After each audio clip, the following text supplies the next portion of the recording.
Salmo 1.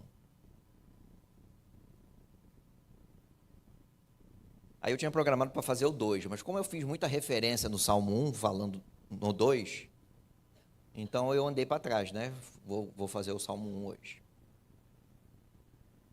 Poderia ter feito 1 e 2 na sequência. Mas eles são conectados, mas com ensinos específicos. Então vamos ler o Salmo 1, já está projetado. Salmo conhecidíssimo, né? Aliás, a gente já leu ele esse mês, eu acho que umas 4 vezes, né? Hoje nós vamos meditar nele. Diz assim: bem-aventurado é aquele que não anda no conselho dos ímpios, não se detém no caminho dos pecadores, nem se assenta na roda dos escarnecedores. Pelo contrário, o seu prazer está na lei do Senhor, e na sua lei medita de dia e de noite. Ele é como árvore plantada junto a uma corrente de águas, que no devido tempo dá o seu fruto, e cuja folhagem não murcha, e tudo que ele faz será bem-sucedido. Os ímpios não são assim. São, porém, como a palha que o vento dispersa. Por isso os ímpios não prevalecerão no juízo, nem os pecadores na congregação dos justos. Pois o Senhor conhece o caminho dos justos, mas o caminho dos ímpios perecerá. Tomem assento, por favor.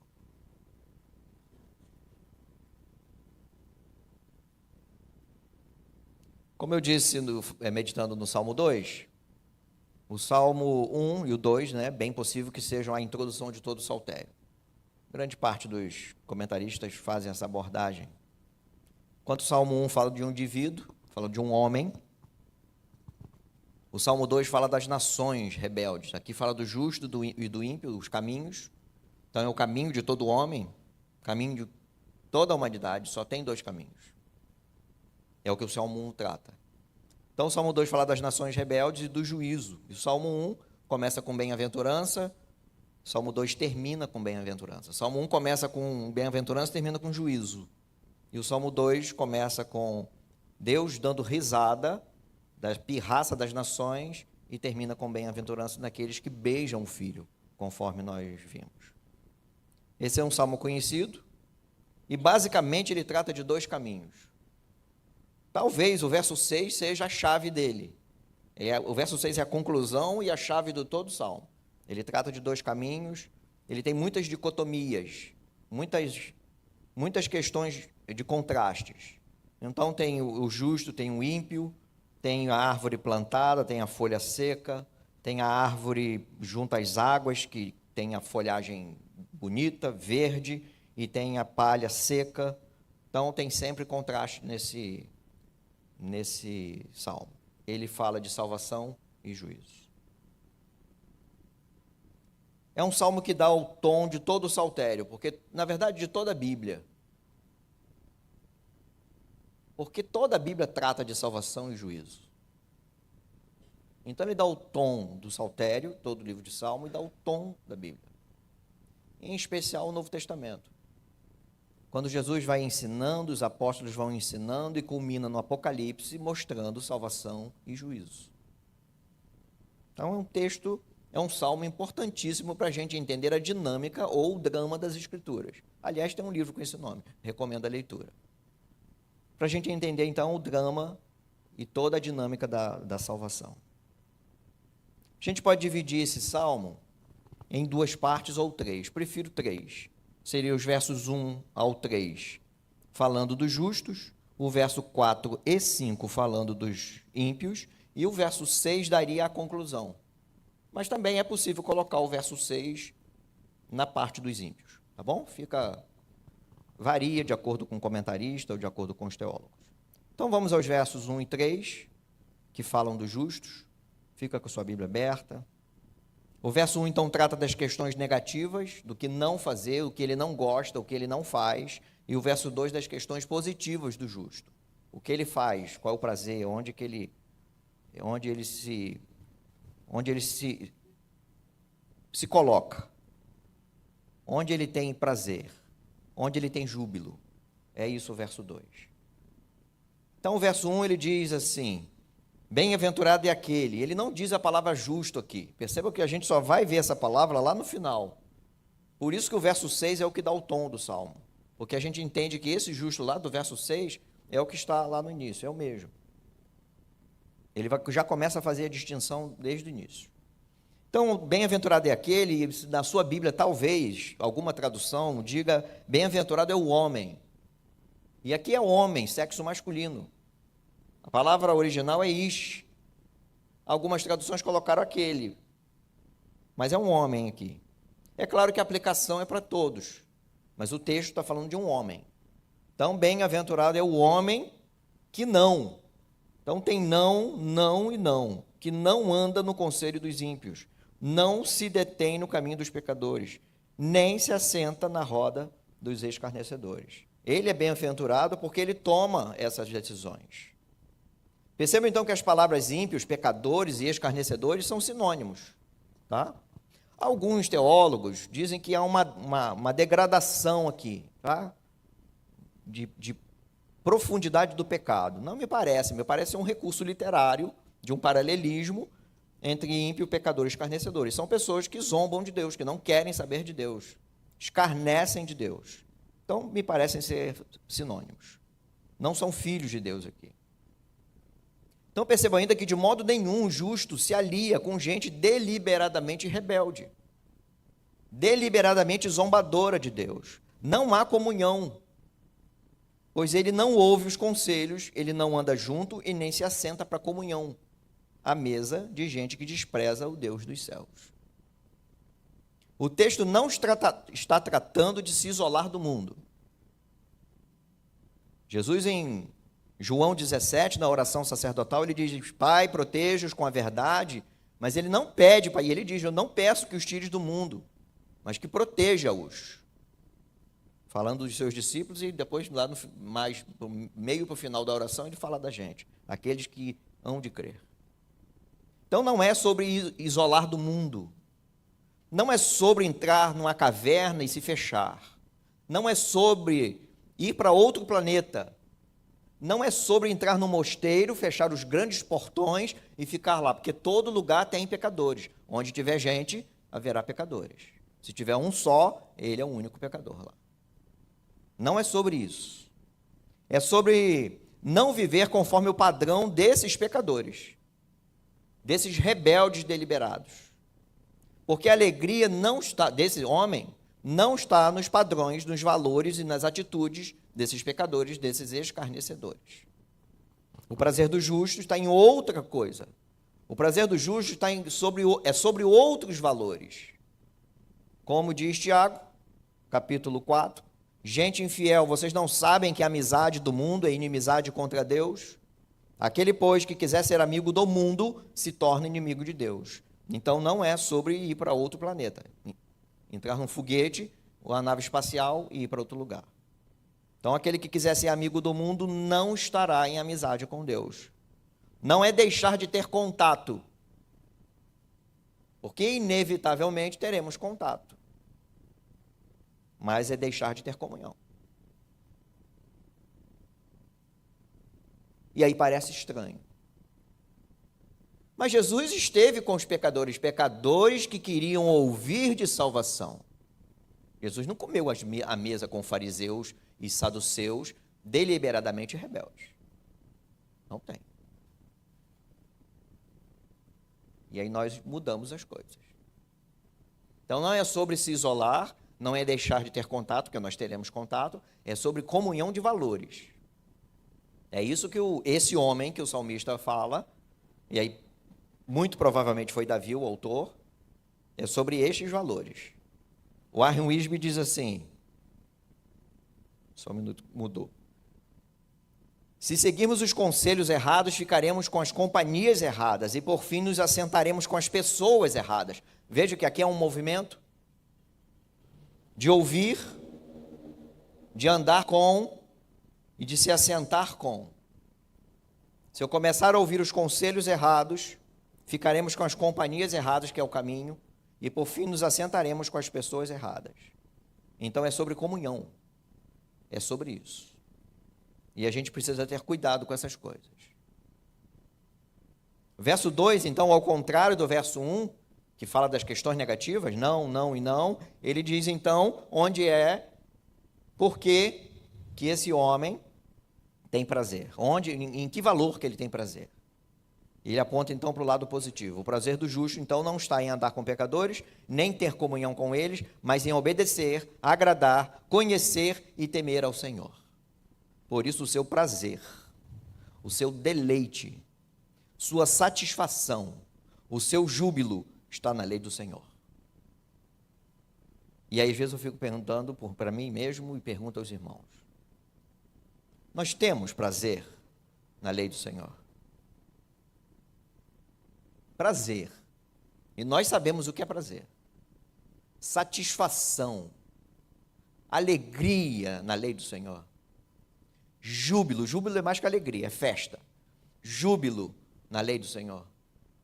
Hoje pela manhã nós lemos o Salmo 19, que a lei do Senhor nos tira da tristeza, né, do pó.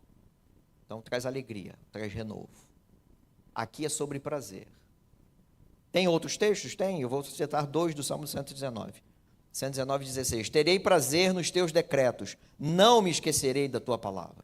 Salmo 119:24. Também os teus testemunhos são o meu prazer, são os meus conselheiros. Tem outros textos mais. E às vezes eu pergunto para mim: qual a minha relação com a palavra do Senhor? Eu tenho prazer nela, em obedecê-la, em lê-la e aprender dela e viver conforme a revelação de Deus? Ou é só uma leitura que faço para dizer que eu fiz?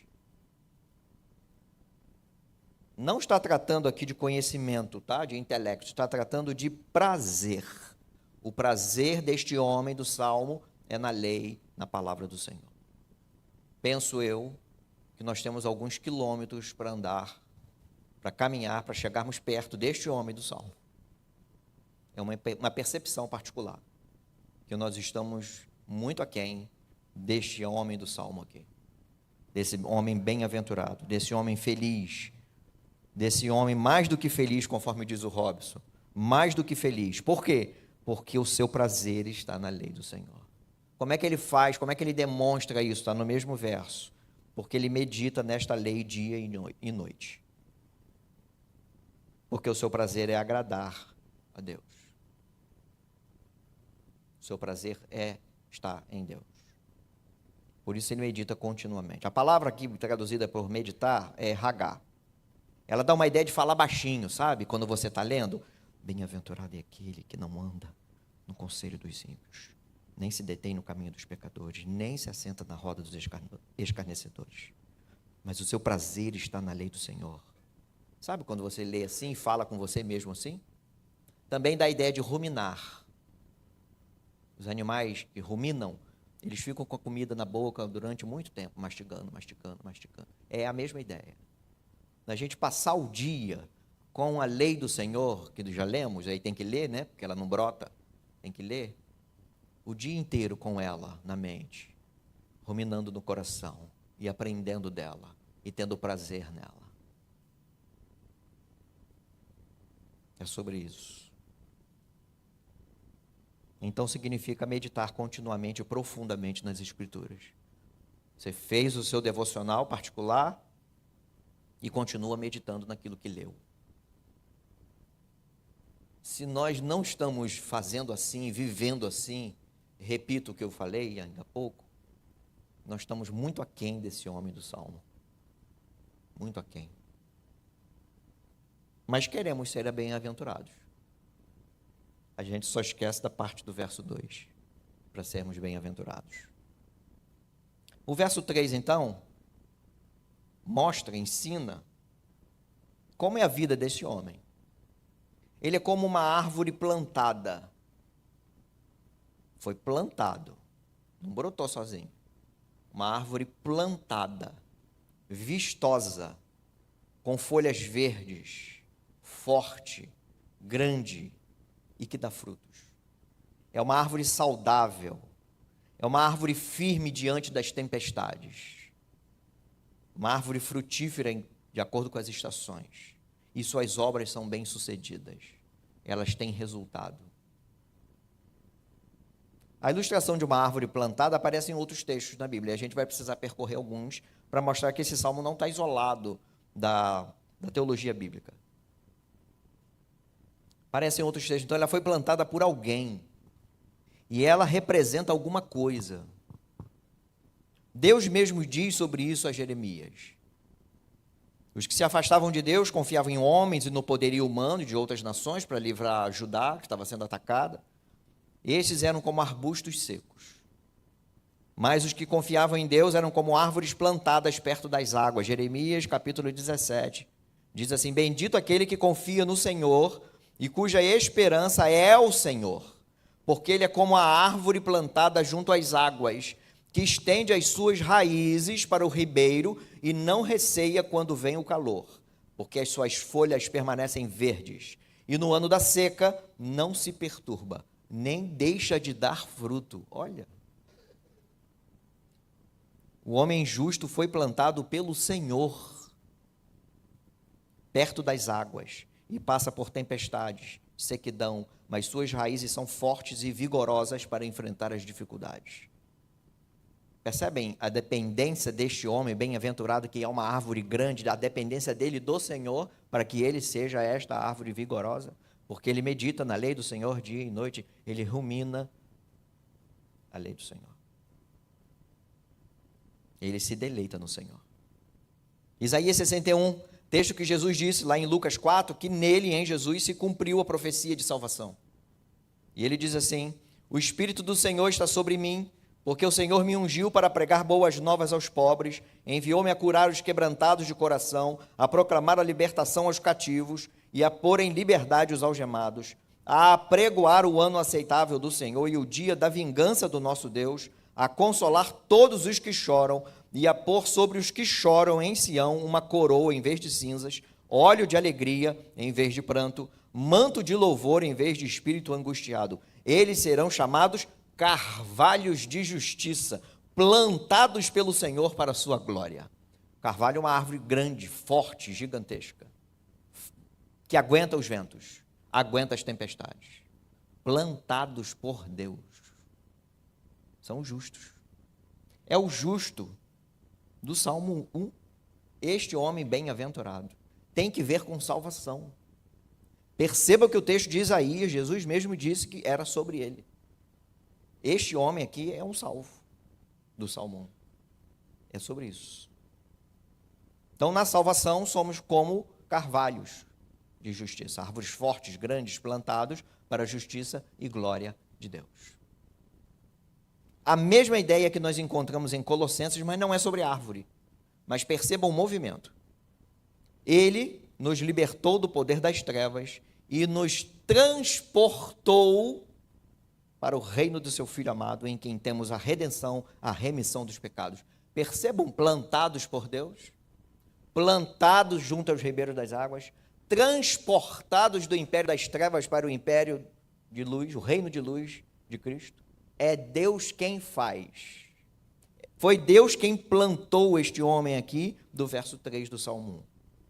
Assim como o texto lá de Isaías, que faz referência lá depois em Lucas, e o texto de Paulo aos Colossenses. O justo, salvo, crente é abençoado por Deus em Cristo. Seu vigor, seu verdor, seus frutos, as obras todas das suas mãos são bênçãos dadas àqueles que confiam e se deleitam em Cristo. Então, o vigor dessa árvore, o vigor dessas folhas que não murcham, o verdor dessa árvore, não se trata de vigor físico. Claro que Deus nos dá força física, né? Se não fosse Deus, a gente nem respiraria. Mas esse verdor, todo esse poder dessa árvore aqui, dessa árvore bonita, frondosa e forte, não é sobre vigor físico. É sobre vigor espiritual. É aquele homem abençoado por Deus. A mesma metáfora ou a mesma ilustração usada no Salmo 92, falando aos idosos. O Salmo 92 termina falando aos idosos. E ele diz: o justo florescerá como a palmeira, outra árvore grande e poderosa. Crescerá como o cedro do Líbano, outra árvore grande e poderosa. Plantados na casa do Senhor, florescerão nos átrios do nosso Deus, ou seja, no pátio do templo. Na velhice ainda darão frutos, serão cheios de seiva e de verdor. Não é sobre vigor físico. O tempo vai passar, nosso corpo vai debilitando, vai murchando, as rugas vão aparecendo, o cansaço chega, Eclesiastes trata disso. Mas o vigor espiritual é dado por Deus. E mesmo, como o verso 14 diz do Salmo 92, mesmo na velhice, ainda darão frutos, serão cheios de seiva e verdor. Porque é Deus quem dá este vigor, do Salmo 1 e do Salmo 92. Então, independente da idade, Deus nos abençoa com vigor espiritual. O corpo, claro, não vai responder da mesma forma para quando tínhamos 20 anos. Mas é Deus quem sustenta todos nós, mesmo com o passar da idade. Então, os frutos dos 2 salmos são frutos de fé. Frutos de fé nos tempos de tribulação. Fruto de alegria no tempo de bonança. Então, frutifica conforme o tempo. Conforme diz o verso 3, no devido tempo, dá o seu fruto. Está em bonança? Fruto de alegria, de satisfação, de gratidão. Está em tempestade, em momentos difíceis? Fruto de fé, de confiança, de firmeza. Por que disso tudo? Porque Deus quem dá este vigor. E o que este homem bem-aventurado fez e faz, se deleita em Deus. Tem prazer na lei de Deus, no Evangelho. Vive e medita, rumina, eu gosto dessa expressão, tá? Se quiserem outra, tudo bem, mas eu gosto dessa, porque eu acho que demonstra muito bem como é que nós deveríamos fazer ao lermos a palavra do Senhor. Ficar com ela durante o dia. Mesmo que não estejamos com a Bíblia, né, em algum lugar, no ônibus, no trabalho, não vai dar para fazer isso, mas nós já lemos, ou quem faz à noite, leu à noite e vai então pensar na manhã seguinte. Só Deus em Cristo pode fazer isso. Este homem bem-aventurado como uma árvore. Só Deus em Cristo pode fazer isso. E as obras, conforme diz o verso 3 no finalzinho, e tudo que ele faz será bem sucedido. A teologia da prosperidade, lendo essa frase aqui, vai inventar um monte de coisa. Vai. Suas obras são bem-sucedidas, não são sobre prosperidade a qualquer custo, não é sobre isso, não é sobre conforto pessoal, nem sucesso midiático, não, também não é. Mas é em fazer o que agrada a Deus. Ora, se o justo plantado por Deus é dependente de Deus, tem o seu prazer na lei de Deus, então suas obras são conforme Deus, conforme a lei. Então é para a glória do Senhor. E nós só lemos 3 versos, não precisa nem fazer um curso de teologia para a gente perceber que essas obras estão conectadas com o verso 2 e o verso 1. Então não são obras para meu engrandecimento, nem para o meu conforto. O sucesso aqui tem que ver, fazer conforme, ou viver conforme a vontade de Deus. Olha o Salmo 37. Agrade-se do Senhor. Tenha satisfação no Senhor, é isso. Agrade-se do Senhor e Ele satisfará os desejos do seu coração. Sim, o meu prazer é Deus, então ele satisfaz os desejos do meu coração, porque o meu desejo é Ele. Entregue o seu caminho ao Senhor. Eu me agrado do Senhor. Ele satisfaz, porque Ele é a minha satisfação. Então eu entrego o meu caminho, confio nele, e Ele faz. Não é o que está aqui, no finalzinho do verso 3? E tudo o que Ele faz será bem sucedido. Percebem a Bíblia tratando do mesmo assunto de forma única em vários textos diferentes? Então, bem-aventurado é aquele que tem o seu prazer em Cristo, a palavra encarnada, que anda segundo Cristo e vive segundo Cristo. Esse é feliz e resiste aos ventos fortes e às tempestades da vida. As tentações ele resiste. Ele se livra das armadilhas do diabo, pois ele está plantado firme como uma árvore forte e frutífera, para a glória do Senhor. Ele dá os frutos devidos conforme a estação e glorifica o nome do Senhor com as obras de suas mãos. É um homem bem-aventurado. É este do Salmo 1. Não é a mesma coisa que Jesus disse no Sermão do Monte? Embora não estivesse falando de árvore. Todo aquele, pois, que ouve essas minhas palavras e as pratica, será comparado a um homem prudente, que construiu a sua casa sobre a rocha. Caiu a chuva, transbordaram os rios, sopraram os ventos e bateram com força contra aquela casa, e ela não desabou, porque tinha sido construída sobre a rocha, como uma árvore plantada junto aos ribeiros, forte, resistente e poderosa. Aquele, então, que segue as palavras de Cristo, está firmado nele, a rocha. Esse homem é bem-aventurado, pois anda com o Senhor. Ama o Senhor de tal maneira que ele não se alegra mais do modo de vida dos pecadores e dos escarnecedores. Percebem, então, que o verso 1 não é sobre se isolar? É sobre prazer e comunhão? Onde está o nosso prazer e onde está, ou com quem temos comunhão? É com o Senhor, então não teremos mais alegria em andar, ouvir e nos assentarmos com ímpios, pecadores e escarnecedores. Essas coisas não me alegram mais, essas coisas não me satisfazem mais, essas coisas não têm mais sentido, porque eu me alegro no Senhor, eu me deleito no Senhor. Meu prazer está na lei do Senhor, e na sua lei medita de dia e de noite. É sobre isso. Esse é o justo. Verso 4 e 5, nós vamos falar dos ímpios. Eu vou fechar, eu acho que é aquela janela ali. Está um vento aqui. Nós vamos falar nos versos 4 e 5 dos ímpios. E no 6 nós concluímos.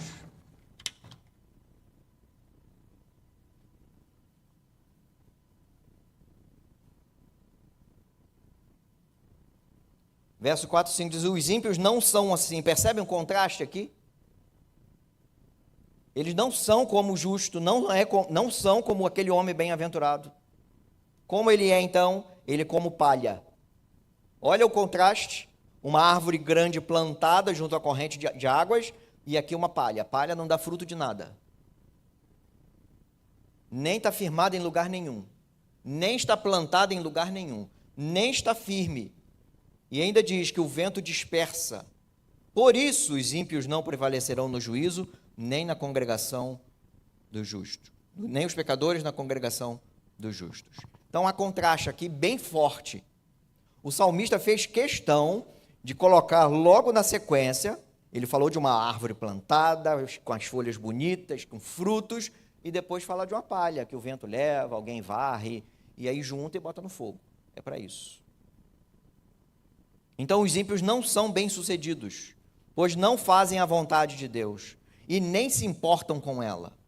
Eles não têm raiz, não são plantados, são secos, são levados, se espalham, não têm valor, não têm firmeza, não produzem nada, não se agradam de Deus e não dão frutos. As tempestades vêm e os levam, são destruídos. A palha só serve para uma coisa: fogo. Mais nada. Pense na época, quando debulhavam o trigo e jogavam ao vento e a palha saía, até recolher todo o cereal, guardar, e a palha juntava para o fogo. São os imprudentes, que não se importam com as palavras de Jesus. Mais uma vez, Mateus 7. E todo aquele que ouve essas minhas palavras e não as pratica, será comparado a um homem insensato, que construiu a sua casa sobre areia. Caiu a chuva, transbordaram os rios, sopraram os ventos e bateram com força contra aquela casa, e ela desabou, sendo grande a sua ruína. São esses, do verso 4 e 5. E olha que esses ímpios e pecadores aqui são os mesmos já do verso 1. Não são outros. São os mesmos que o homem bem-aventurado não tem mais prazer com eles. Porque o seu prazer está em outra coisa, em fazer outras coisas, com outra pessoa, ou outras pessoas. Esses ímpios, esses pecadores, esses rebeldes, esses zombadores, eles não prevalecem diante de Deus. Serão castigados no juízo de Deus. E o texto diz isso, eles não prevalecem, mesmo que tentem. Mesmo que nesta vida toda eles tentem algumas coisas e muitas vezes conseguirão muitas coisas, mas diante de Deus eles não prevalecerão, serão julgados. E a ideia no finalzinho do verso 5, que trata da congregação dos justos, parece aqui uma espécie de tribunal. Diante do tribunal, eles não terão vez, serão julgados. Então, mesmo que neste mundo, e segundo os valores do mundo, os ímpios tenham algum sucesso, e tenham riquezas, e possuam fama, e possuem, e muitos prestígios, mesmo que desdenhem de Deus, e mesmo assim estejam fortes, é o Salmo 73, né, do Asaf, estejam fortes, vigorosos, cheios de dinheiro, e conseguem mais dinheiro, e mandam em muitas coisas, mesmo assim, eles não prevalecerão no juízo de Deus. O Salmo 73 chega a essa conclusão também. Os ímpios serão punidos por fazerem as coisas erradas, por não andarem segundo Deus, por zombarem e escarnecerem de Deus, por serem rebeldes a Deus. Embora a mentalidade imediata do Salmo seja um juízo terreno das pessoas que se negam a obedecer a Deus, Deus de Israel, o cumprimento final é o juízo eterno de Deus. Nós vimos isso no Salmo 2, falando das nações. Olha Mateus 3, João Batista falando do juízo. Ele, Cristo, tem a pá em suas mãos, limpará a eira, o lugar onde se debulhava o trigo. Então ele limpará a eira e recolherá o trigo no celeiro, porém queimará a palha num fogo que nunca se apaga. João Batista já dando a dica. Segunda de Pedro, falando do fogo de juízo, pela mesma palavra, os céus e a terra que agora existem, ou seja, todas essas coisas foram criadas pela palavra, têm sido guardados para o fogo, estando reservados para o dia do juízo e da destruição dos ímpios. Os ímpios serão punidos com fogo. Os ímpios, os pecadores, os escarnecedores sofrerão o justo juízo de Deus, porque não quiseram se agradar em Deus na pessoa do Filho eterno, Jesus, o Cristo. E aí o verso 6 então conclui isso. O verso 6 faz a conclusão do Salmo e aponta para os dois únicos caminhos da vida. Não há um terceiro caminho, não há uma terceira via, não há um bem bolado dos dois caminhos para fazer alguma coisa. Não, a gente pega um pedaço daqui, um pedaço dali, vamos montar o nosso. Isso foi a Torre de Babel. Vamos nós buscar Deus lá em cima. Deu errado. Foi Deus quem tomou a iniciativa de nos salvar. Toda a salvação é obra de Deus. Graça, misericórdia, bondade. Não há um terceiro caminho, então. Um caminho no meio, um caminho em cima do muro, um caminho misturado, não tem. Só tem dois caminhos. O caminho dos justos e o caminho dos ímpios. É o verso 6. Pois o Senhor conhece o caminho dos justos, mas o caminho dos ímpios perecerá. Só há dois caminhos. O caminho dos justos é conhecido por Deus. A ideia é mais do que saber. Deus, o Criador de todas as coisas, Ele conhece todas as coisas, claro. Sabe todas as coisas. É mais do que conhecer de intelecto. É sobre relacionamento. O caminho dos justos é intimidade com o Senhor da salvação. Por isso, em Cristo, nós fomos justificados. Nosso pecado foi colocado sobre Cristo na cruz. E a sua justiça colocada sobre nós. Então, nós fomos justificados nele. Não há condenação para aqueles que estão em Cristo, nenhuma acusação, pois somos justos diante de Deus pela obra de Jesus. Em Cristo, há a comunhão do homem com Deus. A paz foi celebrada na cruz. Já o caminho dos ímpios perecerá. Será destruído, julgado e castigado. O caminho dos ímpios não tem vez e não prevalecerá, como já vimos. Deus mesmo fará distinção entre os justos, Ele que fará. Nós não apresentaremos um currículo para Deus. Senhor, mas eu fiz isso, fiz aquilo, fui ao culto, tem uma caderneta lá, eu fui, está marcado, está carimbado, presente. Ih, faltei só esse dia, presente. Não é sobre isso, não é. Deus mesmo fará distinção entre os justos e os ímpios. Olha Malaquias, registrando as palavras de Deus sobre aqueles que o rejeitaram, zombaram e roubaram Deus. No julgamento, o próprio Deus faria distinção dos que confiavam nele e eram fiéis e dos que eram rebeldes. Malaquias 3.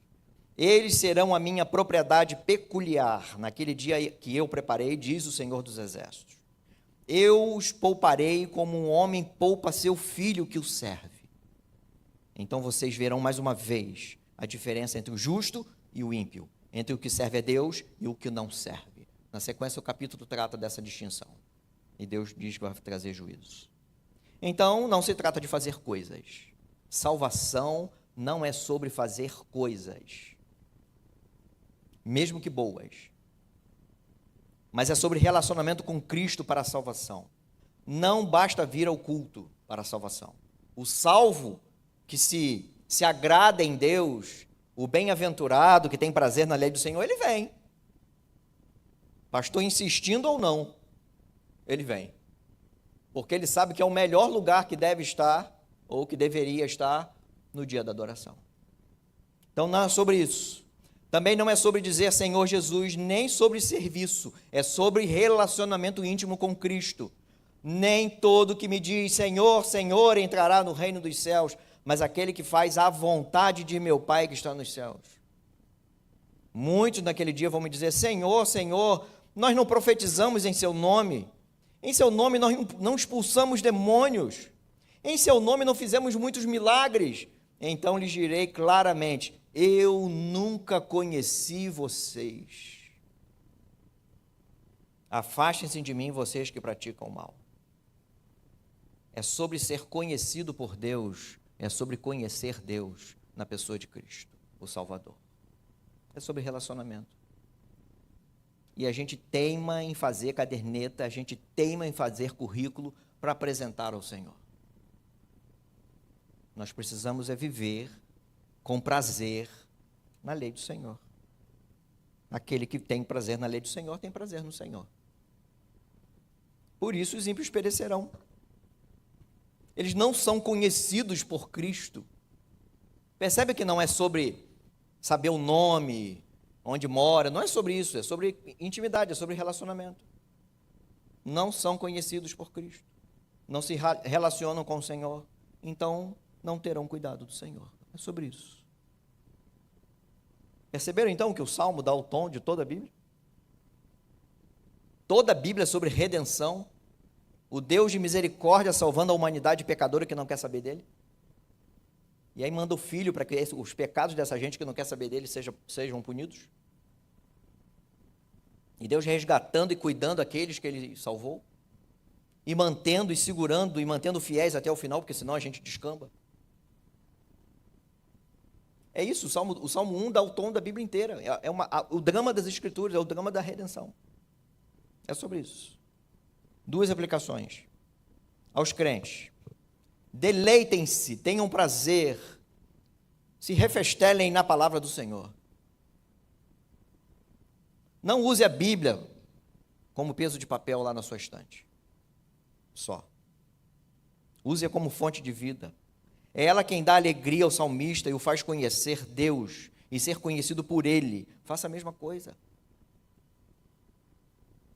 Frutifique na palavra de Deus, alegre-se com ela, agrade-se do Senhor, tenha prazer no Senhor. É impossível um crente frutificar sem meditar continuamente na palavra de Deus e sem se afastar dos valores do mundo. Vou repetir, não é para você entrar numa caverna, porque senão você vai morrer lá dentro e não vai resolver sua vida. É não ter comunhão com os valores do mundo, ter amizade com o mundo. E aqui o mundo, e Tiago diz, é sobre os valores que são contrários ao Senhor. É sobre isso. Então avalie a partir desses dois parâmetros. Não ter prazer com os valores do mundo e meditar continuamente na palavra do Senhor. Avalie sua vida diante desses dois parâmetros. Para que você perceba se você é um crente raiz mesmo. Como uma árvore vigorosa, forte, com folhas verdes, que frutifica na estação adequada. Aos não crentes, Que caminho você vai escolher?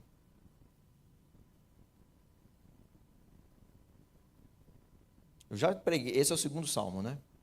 Embora é o número 1, mas é o segundo na sequência de pregação. Os dois tratam de coisas parecidas, salvação e juízo, salvação e juízo. E talvez você já tenha ouvido o outro e está ouvindo esse agora também. Que caminho você vai escolher? Só há dois caminhos a seguir, o caminho dos justos ou o caminho dos ímpios. Como você quer viver a vida aqui e a vida eterna? Como uma árvore grande, forte, plantada perto das águas, dando frutos e resistindo às tempestades, ou como uma folha seca que o vento leva e só serve para ser jogada no fogo? Escolha. Escolha logo, porque o tempo passa. Ninguém segura o tempo a não ser Deus, e nós temos relato bíblico de Deus segurando o tempo. Mesmo assim, Ele nos dá tempo, oportunidade. Na verdade, a ideia do tempo que eu estou falando não é de cronologia, é de oportunidade. Deus nos dá oportunidade. E Pedro vai dizer que isso é longanimidade do Senhor para que as pessoas cheguem ao arrependimento. O tempo passa, aproveite. Se você morreu hoje, não haverá mais chance para escolher nada. Se Cristo voltar agora, não haverá mais chance de escolher nada. Pense nisso. Pense nisso. Que caminho você quer escolher? O caminho dos justos ou o caminho dos ímpios? O texto é claro. Quero terminar então com o texto que nós lemos. Entrem pela porta estreita, porque larga é a porta, espaçoso é o caminho que conduz para a perdição, e são muitos os que entram por ela. Estreita é a porta e apertado é o caminho que conduz para a vida, e são poucos os que encontram. Andar com a multidão nem sempre é um bom resultado. A porta larga e o caminho largo tem lotado de gente. Mas o caminho da salvação é apertado. Há de ter renúncias, há de ter decisões. Salvação não é por nossos esforços, é pelo poder de Cristo, a obra de Cristo. Mas haverá renúncias, porque nós precisaremos carregar a cruz todo dia, até o final, até estarmos em casa. Não somos daqui. Então guardem a palavra, o Salmo 1 no coração. Meditem na hora do lanche à noite, depois. E amanhã, quando estiver indo para o trabalho, para a escola, faculdade ou fazendo as coisas de casa. Meditem. Meditem. Meditem. Como está a nossa vida, considerando o Salmo 1. Amém? Vamos orar? Senhor Deus, obrigado mais uma vez pela meditação da Tua Palavra. Obrigado, Deus, pela leitura da Tua Palavra. Obrigado, Senhor Deus, pela graça salvadora em Cristo Jesus. Teu nome seja louvado, Deus. Obrigado porque nós não temos mérito algum, condição nenhuma, obra nenhuma que pudesse nos salvar, mas o Senhor nos salvou em Cristo. Obrigado, Deus. Aqueles que têm ouvido o Evangelho, tomem decisões. Constranja-lhes os corações com o poder do Espírito, para que se rendam ao Senhor Jesus Cristo. Beijem um filho, para que sejam salvos, conforme diz o finalzinho do Salmo 2. E teu nome seja glorificado. Em nome de Cristo que oramos. Amém.